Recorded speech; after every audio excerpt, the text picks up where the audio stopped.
discípulo de Cristo é diferente de todos ao seu redor.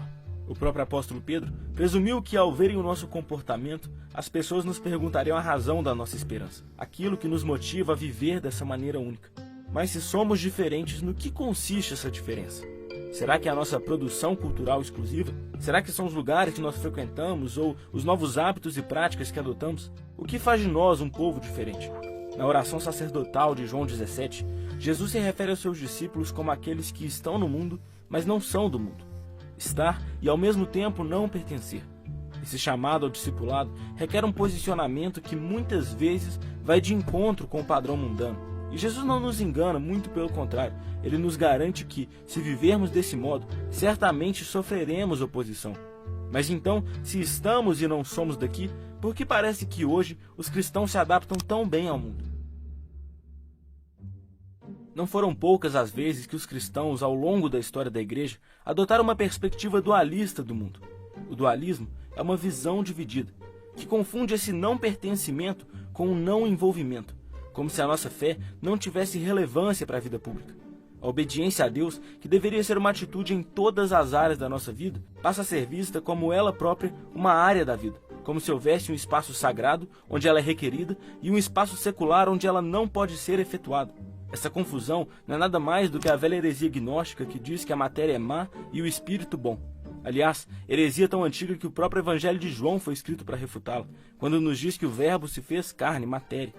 Mas o dualismo desconsidera a totalidade da vida cristã, reduzindo-a a apenas um momento de devoção, tornando todo o resto das nossas atividades incapaz de manifestar a glória de Deus. Foi por causa dessa mentalidade que criamos o termo trabalhador cristão de tempo integral. Enquanto médicos e advogados não conseguem conciliar fé e trabalho, glorificando a Deus em todas as áreas da vida, consideramos as profissões de pastores, missionários e teólogos como superiores, porque lidam diretamente com questões espirituais.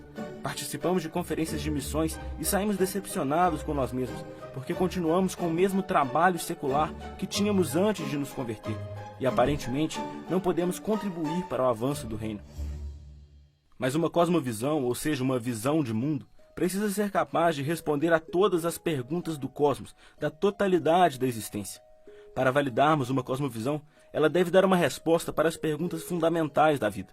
E da perspectiva dualista, o Evangelho falha nesse ponto, porque ele só apresenta significância para o sagrado, ele não é útil para o secular. Não podemos servir a dois senhores, mas é exatamente isso que o dualismo nos leva a fazer. Se o Evangelho não nos ensina nada sobre a cultura, daremos ouvidos a outras palavras, pois somos seres culturais. Não estamos trancafiados em um mosteiro, estamos no mundo e alguém precisa nos dizer como viver no mundo. Por deixar grande parte da vida sem ser influenciada pelas afirmações de Cristo, a visão dualista leva os cristãos a encontrarem outras autoridades fundamentais para o lado natural de sua vida. Essa mentalidade torna o cristianismo irrelevante para a vida como um todo. Ela cria esse espaço cristão e limita a atuação da glória de Deus. O poder radical, transformador de vidas do Evangelho é impedido. Mas não é isso que a Bíblia nos ensina. Ela não afirma a existência de um reino natural e um reino sobrenatural.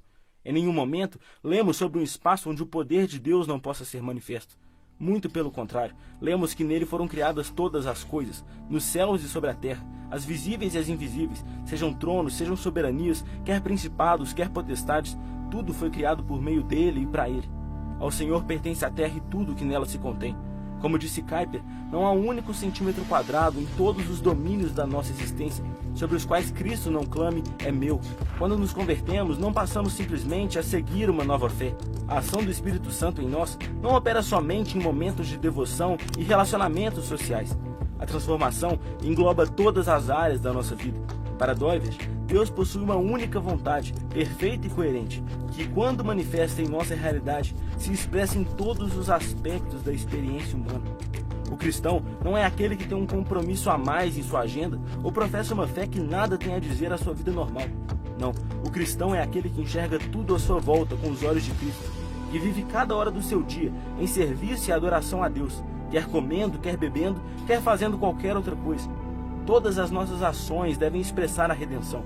Como Huckmacher escreveu, Jesus não morreu simplesmente para tornar cristãs mais pessoas. Não, isso não basta. A sua obra é grande demais. Ele morreu para que pudéssemos ser humanos, vivendo e agindo de modo humano, como Deus originalmente nos fez para viver em amor e liberdade.